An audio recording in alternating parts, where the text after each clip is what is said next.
चलिए next topic जो हम लोग शुरुआत करते हैं, उत्तरी अमेरिका के प्रमुख पर्वत। तो हेडिंग डालते हैं लोग कि उत्तरी अमेरिका के प्रमुख पर्वत। पर्वतों का मनुष्य के जीवन में काफी ज्यादा इंपॉर्टेंस होता है। क्या क्या हो सकता है?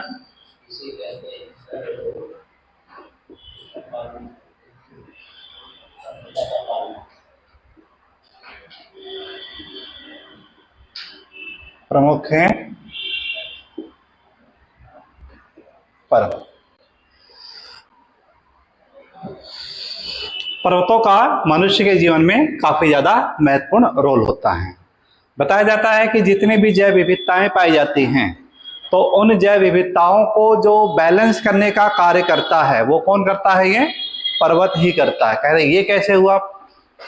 क्योंकि विश्व में जितने भी घने वन पाए गए हैं, सुरक्षित डेंस फॉरेस्ट, वो सब कहां पर हैं? इन्हीं पर्वतीय क्षेत्र पर हैं। फिर बात आती है क्यों वहां पर सुरक्षित क्यों है? तो उत्तर क्या होगा आपका? क्योंकि वहां की जो पॉपुलेशन बहुत ही डेंस है। वो कैसा है? दुर्गम क्षेत्र है।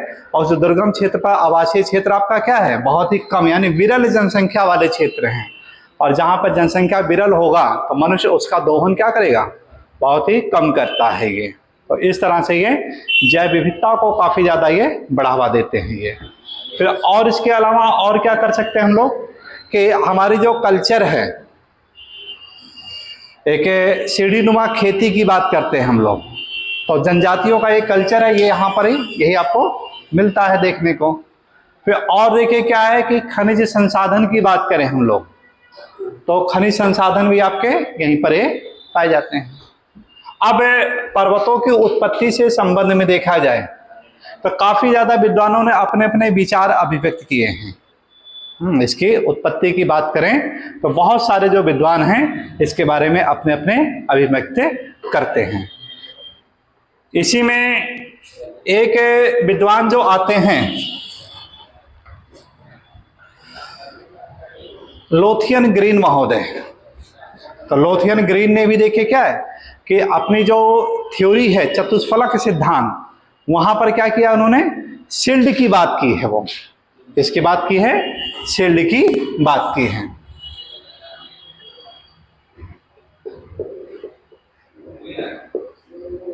लोथियन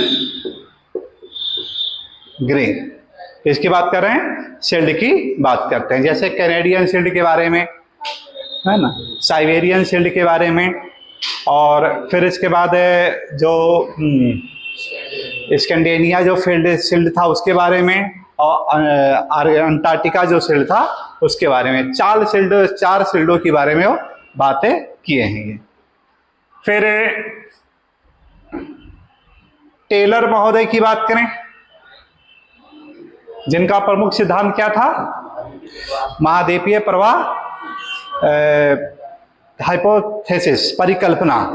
और उस परिकल्पना में इन्होंने कुछ पर्वतों की बात किए हैं, ठीक, कि पर्वतों की दिशाओं की बात करते हैं कि कुछ पर्वत है जो कि पूरब से पश्चिम की दिशा में विस्तृत हैं, और कुछ पर्वत है जो कि उत्तर से दक्षिण की दिशा में विस्तृत हैं। और इसी के बेस पे उन्होंने बताया है कि लगने वाला जो फोर्स है वो क्या है कि जो महाद्वीपों का विस्थापन हुआ है या तो पूरब से पश्चिम की दिशा में हुआ है या तो उत्तर से दक्षिण की दिशा में हुआ होगा, ठीक।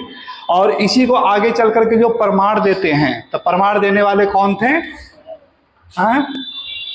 वेगनर महोदय। वेगनर महोदय इन्होंने भी क्या किया कि टेलर के ही सिद्धांतों को पूरा का पूरा एडॉप्ट कर लिया है, उन्हीं के विचारों को पूरा एडॉप्ट किया है। बस दोनों में अंतर क्या है कि इन्होंने एविडेंस देने का प्रयास किया था। हालांकि इनकी जो मूल समस्या थी वो समस्या यानी वो बनी ही थी, और बनने वाली समस्या क्या थी? लगने वाला जो फोर्स था वो, उसके बारे में इन्होंने कुछ भी नहीं बताया ये। फिर इसके बाद जो अगले विद्वान आते हैं, होम्स महोदय, है ना, होम्स। और होम्स का पर्वतों की उत्पत्ति से रिलेटेड महत्वपूर्ण सिद्धांत आता है, और सिद्धांत का नाम क्या है? संवहनीय तरंग सिद्धांत।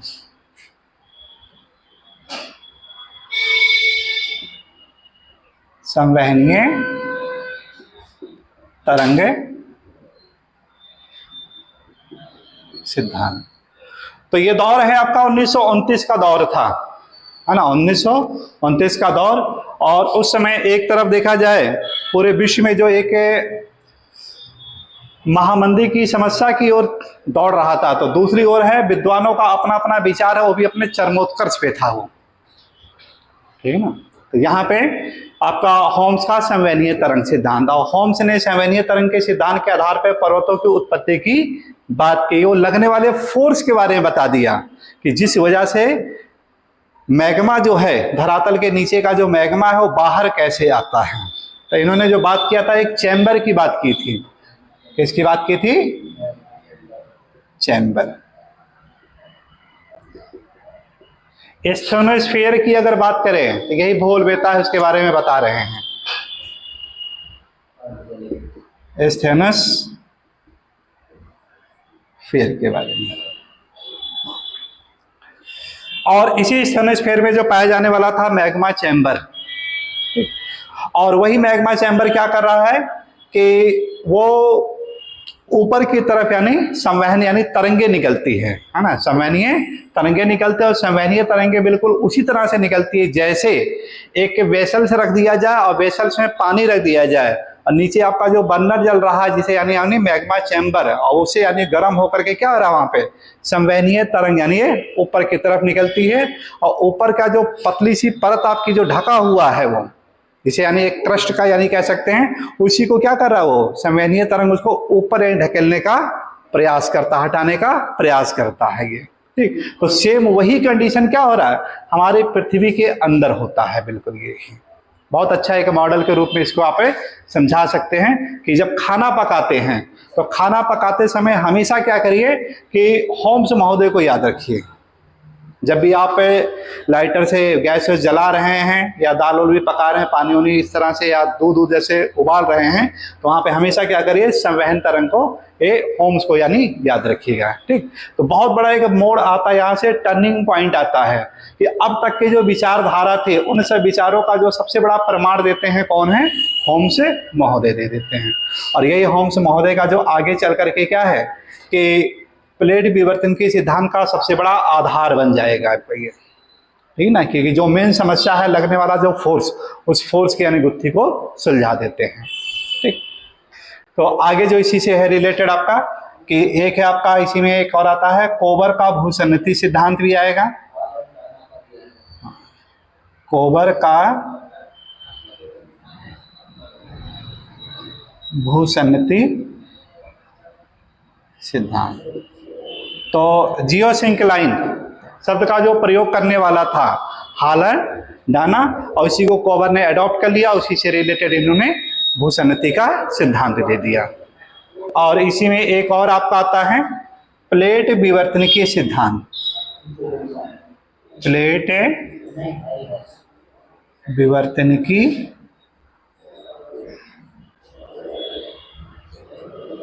सिद्धांत, ये प्रमुख जो सिद्धांत हैं जो कि पर्वतों की उत्पत्ति से रिलेटेड सारी गुत्थियों को सुलझाते हैं। और ये ध्यान रखिएगा, यहाँ से एक क्वेश्चन आना तय होता है, सिद्धांतों से जरूर आता है, कोई ना कोई क्वेश्चन जरूर आएगा। ये टीजीटी में देखें तो आपका नॉर्मल इस तरह से ऐसे पूछ लिया जाएगा, लेकिन पीजीटी में जाएंगे या नेट में जाएंगे तो इसका इंटरनल थ्योरी करके पूछ लेता है पूरा डिटेल को, ठीक ना। तो ये पूरे सिद्धांतों को हम लोग आगे चल करके पढ़ेंगे।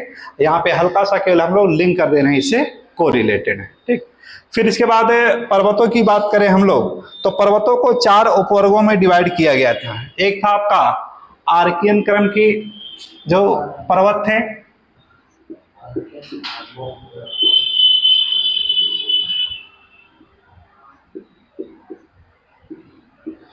दूसरा था आपका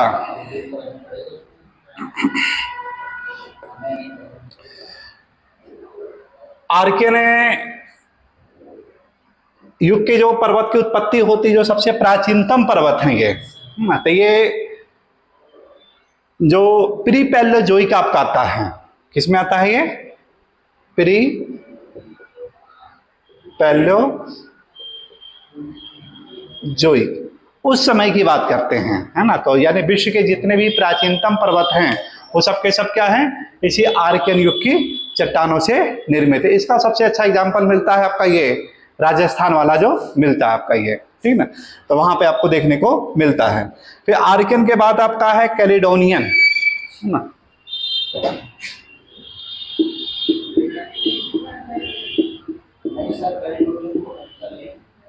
कैलिडोनियन पर्वत है।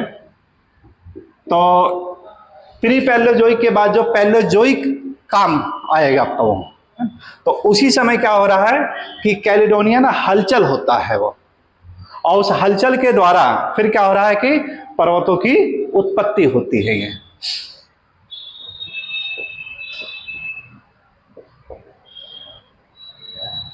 और तीसरा आपका है हर्सिनियन,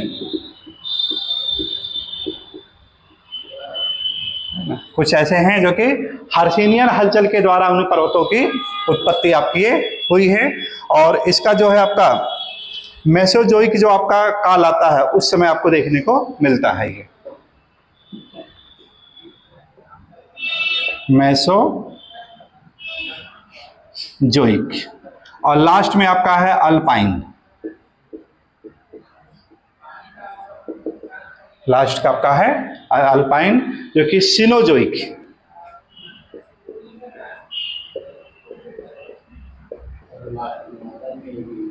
सिनोजोइक में आपके ये हैं। तो ये चार प्रमुख आपको क्या पढ़ना पड़ेगा इसके साथ साथ, यानी ये पढ़ना पड़ता है हलचल के बारे में पढ़ता है कि कब कब यानी कौन कौन से पर्वतों की उत्पत्ति यानी कब कब ये ग्रुप का निर्माण हो रहा है। तो देखिए दो क्वेश्चन यहां से जरूर आते हैं, एक आपका या तो यहां से उठा के पूछता है और एक आपके इन युगों से उठा करके पूछता है। और ये तभी आपका तैयार होगा जब विश्व के यानी सभी मैपिंग के द्वारा सबको यानी तैयार किए रहेंगे हम लोग, तब वहां पे क्या होगा इन सबको सीखना आसान हो जाता है ये, ठीक। तो चार प्रमुख आपके हलचल देखने को मिलतेगा, आर्कियन युग, कैलिडोनियन और फिर हर्सिनियन और फिर आपका है अल्पाइन आपके ये हैं, ठीक।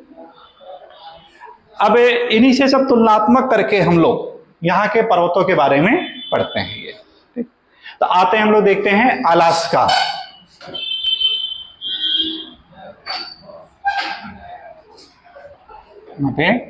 अलास्का, अलास्का में देखें तो उत्तर की तरफ आपको मिलेगा ब्रुक्स माउंटेन है, क्या आपको मिलता है ये, एक है आपका ब्रुक्स माउंटेन ब्रुक्स रेंज और दूसरा आपका है अलास्का रेंज।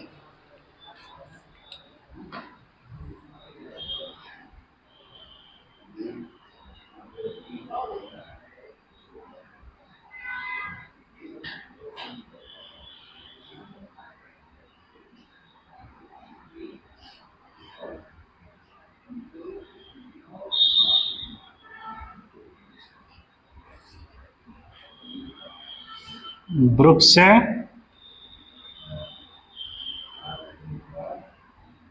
श्रेणी, एक आपका है ब्रुक्स श्रेणी।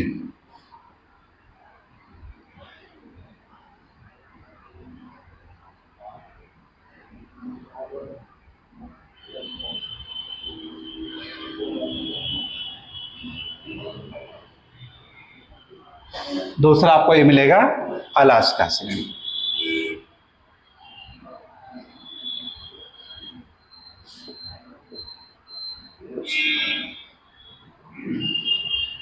अलास्का श्रेणी, दो प्रमुख यहाँ की श्रेणियां देखने को मिलती हैं।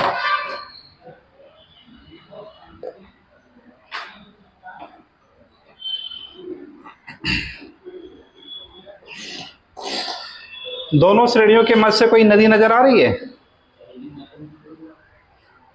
दोनों श्रेणियों के बीच से कोई नदी नजर आती है कि नहीं इसमें?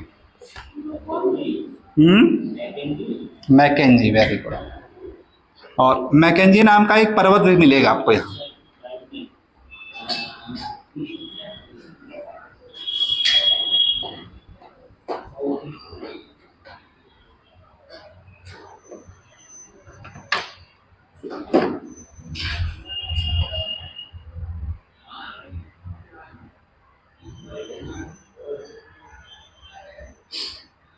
मैकेंजी नाम का एक आपको पर्वत भी यहाँ पे मिल गया है।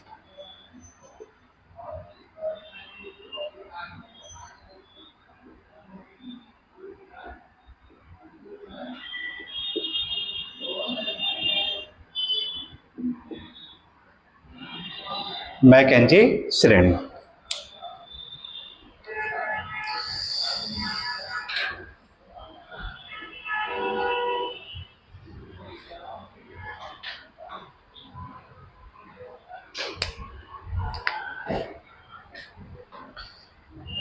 अलास्का की बात करें तो अलास्का पर एक सबसे ऊंची चोटी नजर आ रही है आपको, मैकिनले, है ना, माउंट मैकिनले, या इसी का जो नया नाम हो गया आपका Denali, mount McKinley.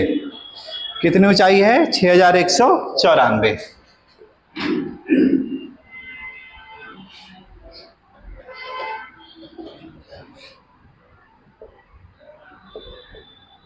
Mount McKinley.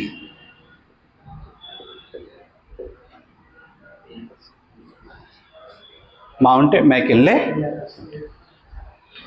या नया नाम इसी का क्या होगा? डेनाली।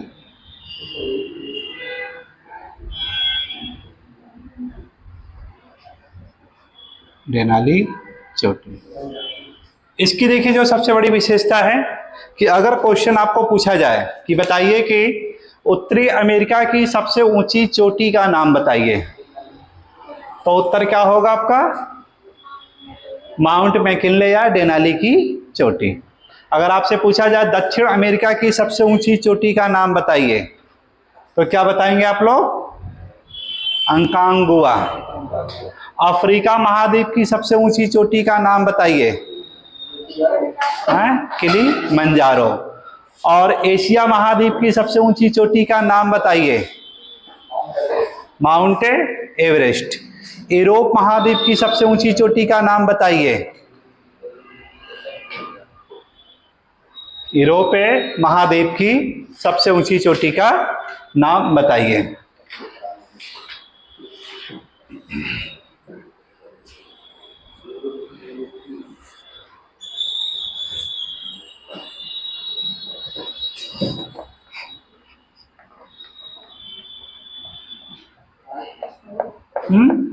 नहीं भाई, भाई उसी के नाम पे ईरान में भी एक पर्वत है, माउंट एलब्रुज, है ना, उसी के नाम पे एलब्रुज आपके पर्वत कहाँ पे है? ईरान में भी है आपका है ये। तो इस तरह से देखिए, एक तरफ महाद्वीप दे दिया जाए और एक तरफ चोटियां दे दिया जाए, तो आपस में सुमेलित कर सकते हैं कि नहीं? और यहीं पे अगर एक नया क्वेश्चन दे दिया जाए कि बताइए कि यूएसए की सबसे ऊंची चोटी का नाम, तो उत्तर क्या होगा आपका? यही होगा आपका डेनाली की चोटी। यूएसए की सबसे ऊंची चोटी कौन सी है? तो उत्तर क्या है? डेनाली की चोटी आपकी है।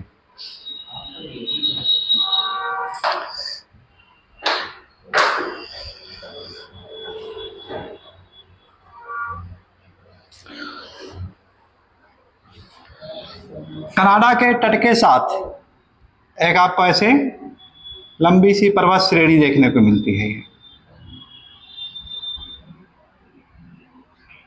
कॉस्ट पर्वत।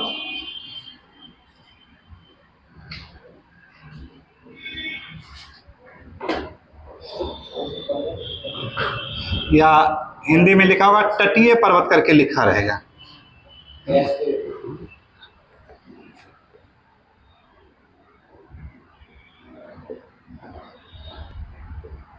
Cost mountain.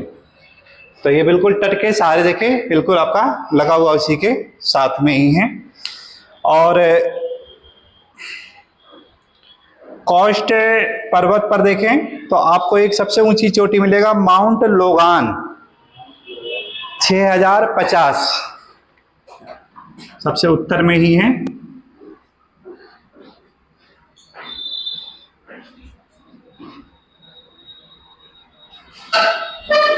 Mount Logan 6050 metre. अब अगला जो महत्वपूर्ण क्वेश्चन आपको मिलता है कि उत्तरी अमेरिका की दूसरी सबसे ऊंची चोटी का नाम बताइए, तो उत्तर क्या बताएंगे आप लोग? माउंट लोगान होगा वो, माउंट लोगान। किस पर्वत श्रेणी पर है? तो उत्तर क्या होगा आपका? कोस्ट रेंज पर है ये। किस पर है ये? कोस्ट रेंज पर आपका ये स्थित है। फिर अगला एक बहुत ही महत्वपूर्ण फिर क्वेश्चन आपका बनता है कि कनाडा की सबसे ऊंची चोटी का नाम बताइए। तो उत्तर क्या होगा आपका? कनाडा की बात कर रहे हैं तो कनाडा का क्या होगा? माउंट लोगान, क्योंकि कनाडा में स्थित है। और जबकि डेनाली जो है वो कहां पर स्थित है आपका? वो अलास्का, यूएसए के पार्ट के अंतर्गत आ जाता है। तो यहाँ की दूसरी सबसे ऊंची चोटी का नाम क्या होगा? माउंट लोगान आपका हो जाता है ये।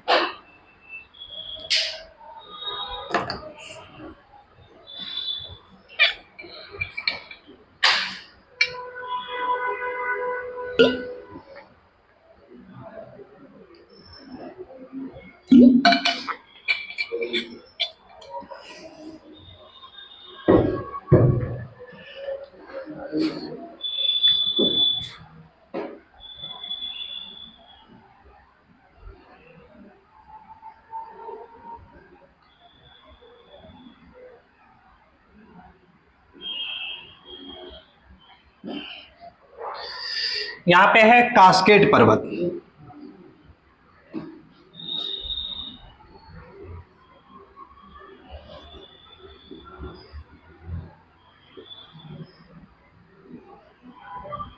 कास्केड श्रेणी, कास्केड श्रेणी। और इसी कास्केड श्रेणी पर तीन प्रमुख चोटियां हैं आपकी, रेनियर, हुड और सस्ता। रेनियर, हुड और सस्ता।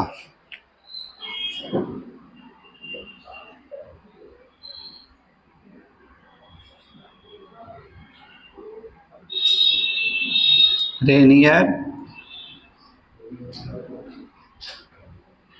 Hood, Shasta. जो सबसे ज्यादा महत्वपूर्ण है, चोटियों का क्रम पूछ लेता उत्तर से दक्षिण में व्यवस्थित करने के लिए, ठीक है ना? उत्तर से दक्षिण में व्यवस्थित करने के लिए पूछ लिया जाता है। तो सबसे उत्तर में आपको देखिए क्या मिला? माउंट मैकिन्ले या डेनाली मिला। फिर उसके दक्षिण में आपको क्या मिला? माउंट लोगान मिला। और फिर यहाँ पे देखें तो रेनियर, हुड और शास्ता मिला। या एक तरफ श्रेणियां दे दी जाएंगी और दूसरी तरफ आपको चोटी दे दिए जाएंगे और कह दिया जाए कौन सा सुमेलित है, कौन सा सुमेलित है नहीं है ये, है ना? तो ऐसे भी क्वेश्चंस आपके पूछे जाते हैं आपके।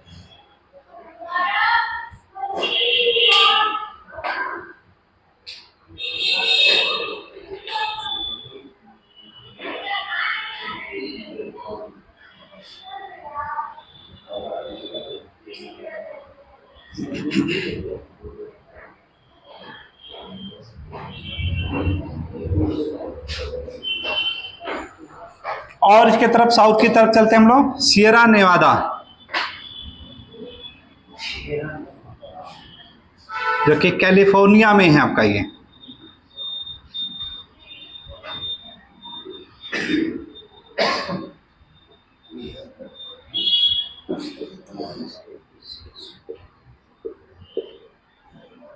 सियरा नेवादा।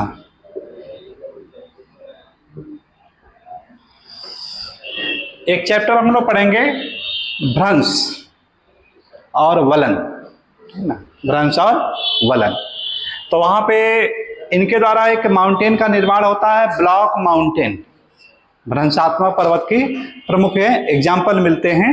तो क्वेश्चन आता है, विश्व का सबसे बड़ा भ्रंशात्मक या ब्लॉक माउंटेन कौन सा है? विश्व का सबसे बड़ा ब्लॉक माउंटेन कौन सा है? तो उत्तर क्या होगा? यही सियरा नेवादा आपका है ये, है ना? विश्व का सबसे बड़ा यानी ब्लॉक माउंटेन के रूप में आपका ये नजर आएगा आपको ये, ठीक। तो किस राज्य में है? तो उत्तर क्या होगा आपका? कैलिफोर्निया में है आपका ये।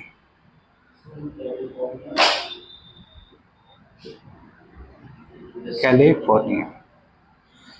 और इतना ज्यादा भ्रंश यहां पर आते हैं कि कैलिफोर्निया में देखें तो जापान के बाद बहुत ज्यादा जो भूकंप वाला क्षेत्र के रूप में चुना गया है यहाँ पे। ठीक, यूएसए ने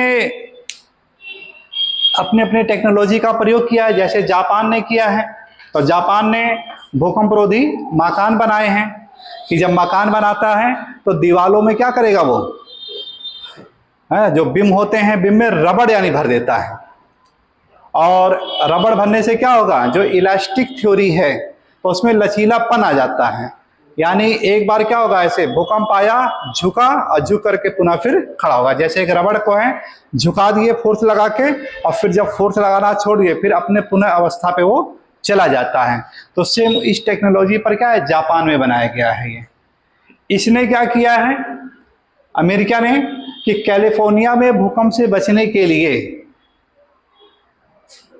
धरातल के नीचे उसने होल किए हुए हैं, और उस होल के द्वारा क्या होता है कि धीरे धीरे जो मैग्मा के द्वारा जो संवहन तरंग बन रही हैं वो निकलती रहती है। वो अब देखिए कितना उसकी पहुंच कैसी कैसी है, वो कि एस्ट्रोनोस्फीयर तक उसने क्या कर दिया है, ऐसे चित्र बना दिए हैं।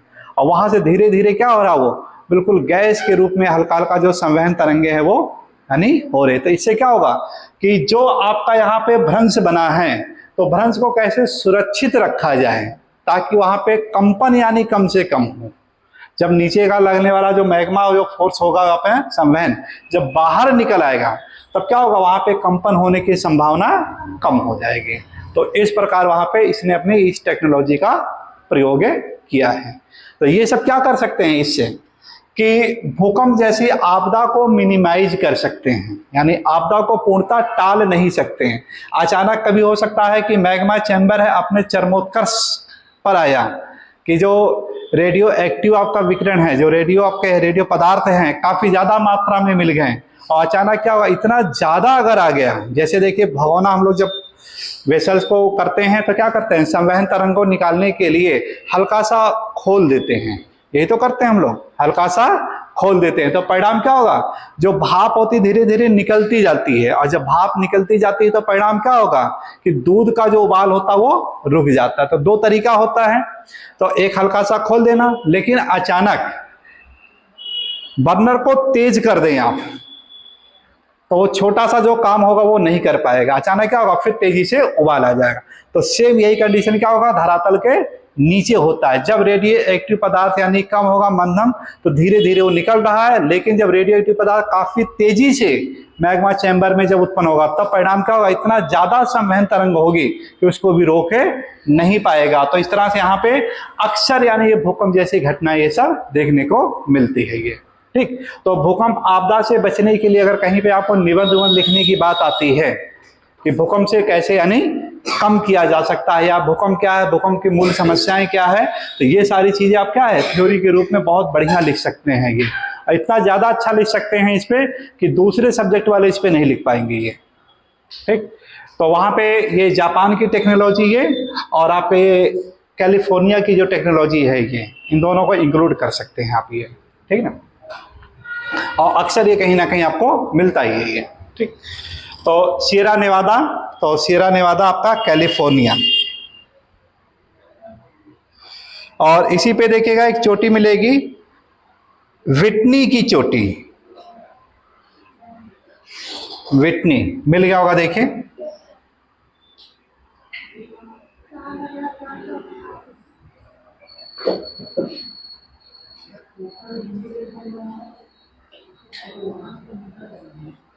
व्हिटनी की चोटी।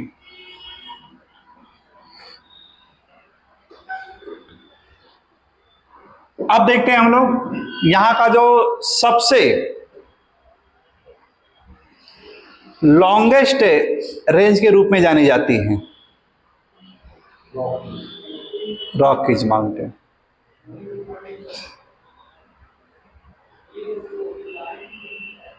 अगर ले दिया जाए कि उत्तरी अमेरिका की सबसे लंबी पर्वत श्रेणी का नाम बताइए, तो क्या बताएंगे आप लोग, रॉकी माउंटेन।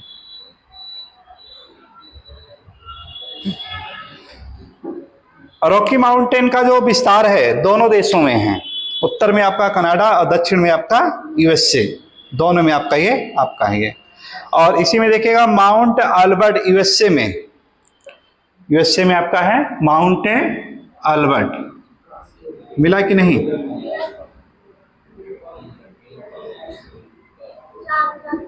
माउंट अल्बर्ट ये है रॉकी की सबसे ऊंची चोटी, रॉकीज की सबसे ऊंची चोटी। तो जहां पे देखे सियरा नेवादा, और सियरा नेवादा की सबसे ऊंची चोटी विटनी की चोटी, उसी के पैरेलल यानी पश्चिम की तरफ जाइएगा तो आपको मिलेगा माउंट एल्बर्ट मिल गया होगा। इनको बता दिए मिला कि नहीं, देखिए माउंट एल्बर्ट।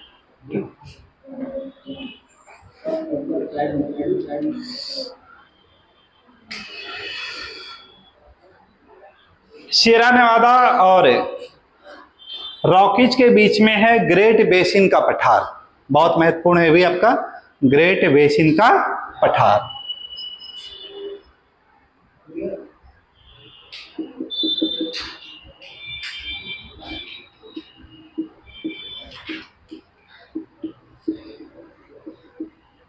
ग्रेट बेसिन का पठार आपका है। तो सियरा नेवादा और दूसरा क्या आपका है रॉकीज माउंटेन, दोनों के बीच में आपका है ग्रेट बेसिन। क्योंकि इस पठार क्षेत्र को पूरा हम लोगों को पढ़ेंगे, पूरा ये जब नदियां पढ़ेंगे तो वहां पे नदियों में इसको पूरा डिटेल पढ़ना है ये, ठीक। अब आते हैं हम लोग मैक्सिको की तरफ, चलते हैं हम लोग साउथ में। तो मैक्सिको में देखिए आपका है Sierra Madre Occidental,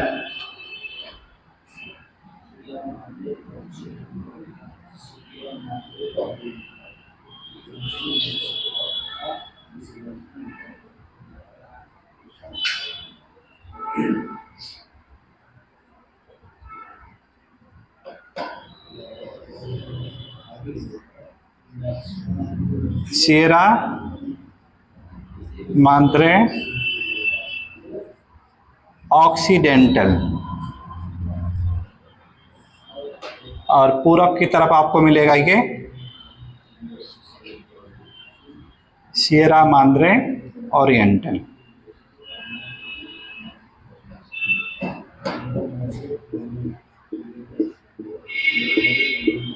Sierra Madre oriental,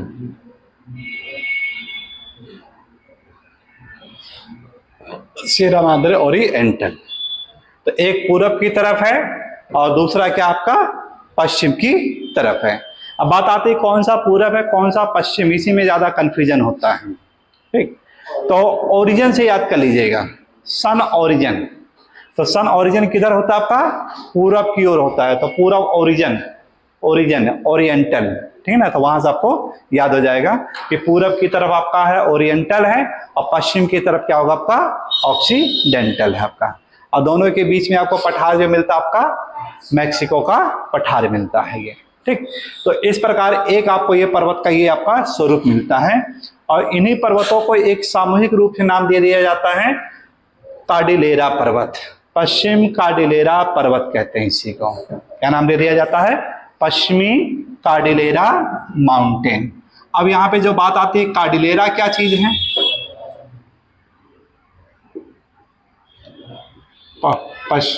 पश्चिम कार्डिलेरा पर्वत। तो कार्डिलेरा मतलब क्या है group of mountain which make of the difference ages, है ना, जो भिन्न भिन्न समय में भिन्न भिन्न युगों में जिनका निर्माण हुआ होगा उन्हीं पर्वतों का एक जो समूह कहलाता है उसी को नाम दिया जाता है कार्डिलेरा नाम दिया जाता है, ठीक। तो कार्डिलेरा जहां भी वर्ड आया था इसका मतलब क्या है ग्रुप ऑफ माउंटेन है वो, है ना। लेकिन एक अंतर क्या है ग्रुप ऑफ माउंटेन है लेकिन उनका जो निर्माण जो ओरिजिन हुआ है सेम एज में नहीं हुआ बल्कि क्या है डिफरेंस एज में आपको मिलते हैं ये यानी इसकी मेन विशेषता आती है, ठीक है। अब आते हैं हम लोग पूरब की तरफ आते हैं, जो यहाँ का सबसे प्राचीनतम पर्वत है, ठीक। तो उसका नाम क्या है पूरब की तरफ चले हम लोग।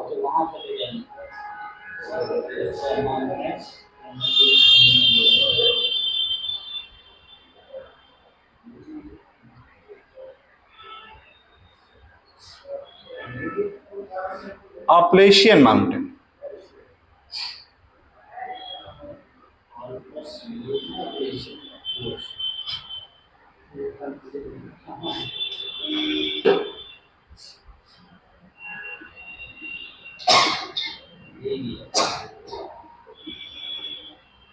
ऑपलेशियन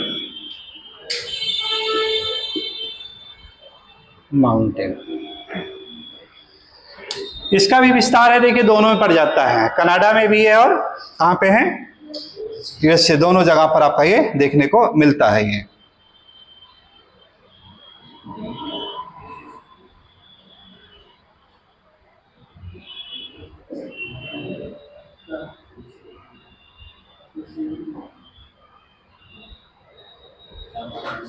तो यहां पे देखिए हम लोग, एक स्थान है क्यूबेक, कनाडा में स्थान मिलेगा आपको क्यूबेक प्रांत, मिल गया होगा क्यूबेक।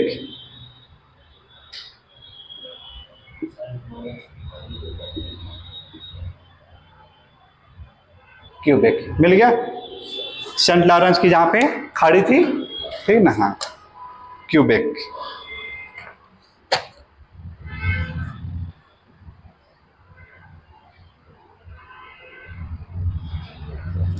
और दक्षिण में आपको जो मिलेगा बर्मिंघम प्रांत, दक्षिण में क्या मिलेगा,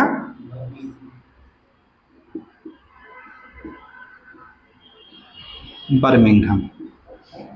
तो इस पर्वत का जो विस्तार है कनाडा के क्यूबेक प्रांत से लेकर के यूएसए के बर्मिंघम प्रांत तक है ये, और इसी को फिर अलग अलग नाम से जाना जाता है ये।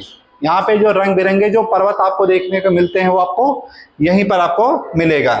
जैसे उत्तर में आपका है ग्रीन माउंटेन, यहाँ उत्तर वाला जो पार्ट है इस भाग को कहा जाता है ग्रीन माउंटेन कहते हैं।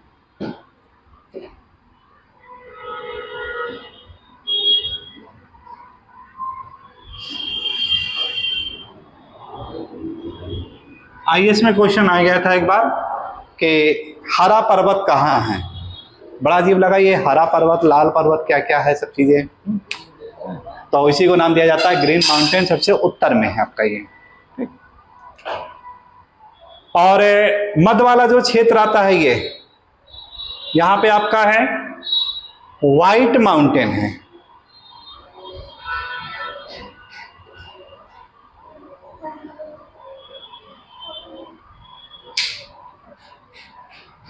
व्हाइट माउंटेन, ये सब इसी के उपभाग हैं ये। और जो दक्षिण वाला जो पोर्शन है यहां पे है ब्लू माउंटेन,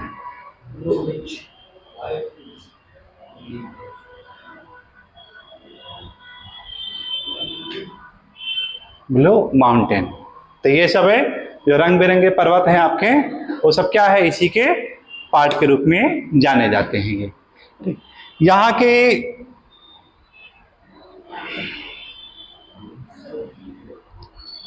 सबसे ऊंची चोटी का नाम देखिए आपको मिलेगा मिचेल, माउंट मिचेल, मिला कि नहीं, जहां पे बर्मिंघम है, बर्मिंघम से थोड़ा सा उत्तर की तरफ जाएगा तो माउंट मिचेल।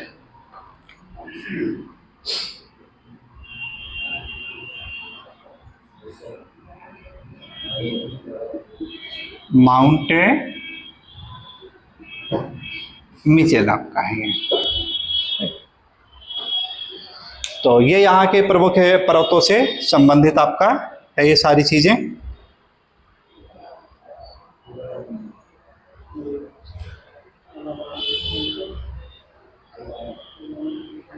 एक बहुत ही कंफ्यूजन क्वेश्चन आया था कि इसका निर्माण कब हुआ है, तो हर्षिनियन जो हलचल हो रहा है, ठीक है ना, मध्ययुगीन जो हर्षिनियन होता है उसी के समय का है ये।